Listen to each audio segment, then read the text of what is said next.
नमस्कार, आदाब। मैं सदर सैफी और आप देख रहे हैं हमारा खास बुलेटिन। कांग्रेस ने रविवार को प्रधानमंत्री नरेंद्र मोदी के खिलाफ जमकर हमला बोला है। राहुल गांधी ने लोगों से अनुरोध किया है कि वो उन लोगों को दिल्ली से उखाड़ फेंकें जो किसानों की राह में कांटे बिछा रहे हैं, क्योंकि ऐसे लोग भरोसे के लायक नहीं है। किसानों ने 13 फरवरी को प्रस्तावित दिल्ली चलो मार्च से पहले शहर की सीमा के पास कुछ स्थानों पर सड़कों पर बैरिकेडिंग करने और कीले बिछाने की खबर को लेकर कांग्रेस प्रधानमंत्री मोदी के खिलाफ हमलावर दिखाई दी।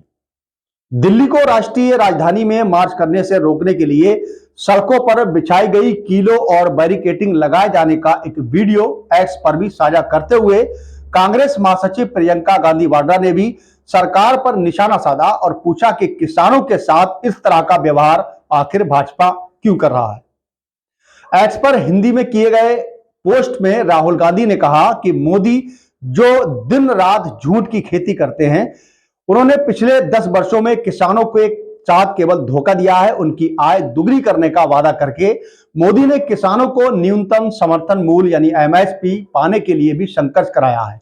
इसके कारण फसलों का उचित दाम न मिलने और महंगाई के बोझ में दबे होने के कारण किसानों का कर्ज 60% तक बढ़ गया है।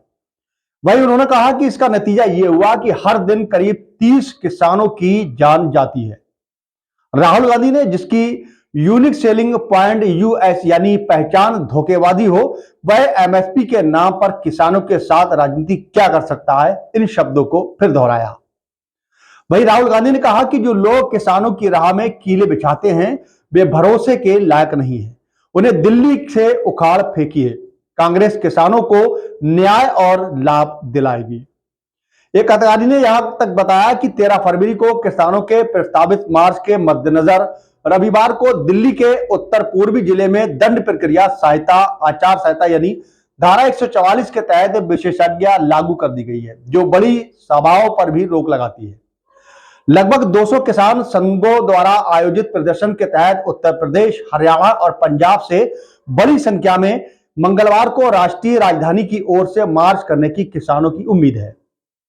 प्रियंका गांधी ने हिंदी में किए गए अपने पोस्ट में कहा है कि किसानों की राह में कांटे कीले बिछाना अमृत काल है या अन्य काल। इस असंवेदनशील और किसान विरोधी रवैये के कारण 750 किसानों की जान चली गई। किसानों के खिलाफ काम करना, उन्हें आवाज तक नहीं उठाने देना, किस तरह की सरकार ऐसा काम करती है। उन्होंने कहा कि किसानों से किए गए वादे पूरे नहीं किए गए, ना ही एमएसपी कानून बनाया गया और ना ही किसानों की आय दुगनी की गई। अगर किसान अपने ही देश में सरकार के पास नहीं पहुंचेगा तो वह कहां जाएगा। कांग्रेस नेता ने कहा कि प्रधानमंत्री जी देश के किसानों के साथ ऐसा व्यवहार क्यों कर रहे हैं। आप किसानों के किए गए वादे पर पूरी तरह से खरे क्यों नहीं उतरे हैं। वहीं पुलिस आयुक्त पूर्वोत्तर जाक टर्की द्वारा किए गए एक आदेश के अनुसार किसानों के अपनी मांगे पूरी होने तक दिल्ली की सीमाओं पर बैठने की संभावना भी है। आदेश में यह भी कहा गया है कि अतीत में विरोध प्रदर्शन के दौरान किसानों ने जिस तरह का व्यवहार और अड़ियल रुख दिखाया है, उसके मद्देनजर ट्रैक्टर ट्रालियों हथियारों के साथ अपने अपने जिलों के किसानों समर्थकों के दिल्ली आने की संभावना है। वहीं हरियाणा, पंजाब, उत्तर प्रदेश, राजस्थान, उत्तराखंड, मध्य प्रदेश और अन्य संभावित क्षेत्रों से भी किसान इस प्रदर्शन में शामिल होंगे।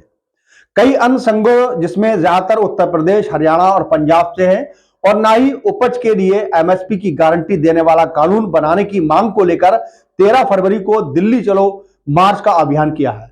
यह मांग किसानों की उन शर्तों में से एक है जिन्होंने वर्ष 2021 में अपना आंदोलन वापस लेने पर सहमति व्यक्त करते हुए समय निर्धारित किया था, लेकिन अभी तक किसानों को इस मांग को पूरा सरकार ने नहीं किया, जिसको लेकर किसान 13 मार्च से जो 13 तारीख से यानी मार्च करने वाले हैं, उसको लेकर किसानों को रास्ते में पूरी तरह से बैरिकेडिंग कर दिया गया है और दिल्ली जाने पर उन्हें पूरी तरह से सरकार रोकने का कार्य कर रही है।